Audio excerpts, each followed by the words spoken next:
beleza? Games04, estou vendo mais um vídeo para vocês. Dessa vez estamos aqui com o tutorial. Como é que você baixa esses mapas, Bitzica?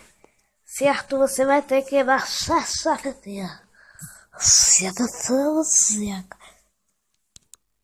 vai escrever quer dizer maps.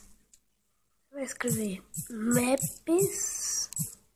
Vai aparecer for Minecraft. Vai ser o primeiro que é esse daqui. Se não for, pode ser o segundo, terceiro, quarto. Você vai em Maps. Nossa, vai ser.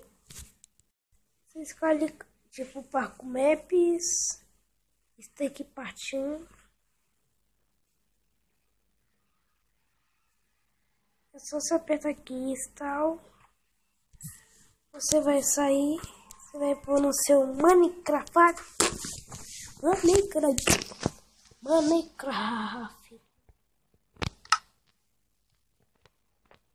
E vai pra por último. Aqui, Stalkers. Se não me engano é isso.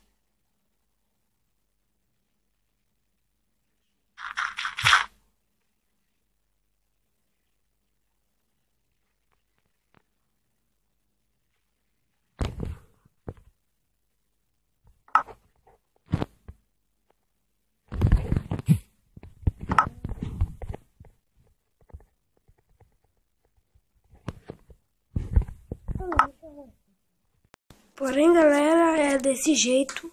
Mas não vai acontecer a mesma coisa que aconteceu com o meu. Foi esse vídeo, fala com sua coleguinha da escola. Se você sua coleguinha não, se inscrever no meu canal. Eu gostei, compartilhar e dá um like aí. E fui. Tchau, galera.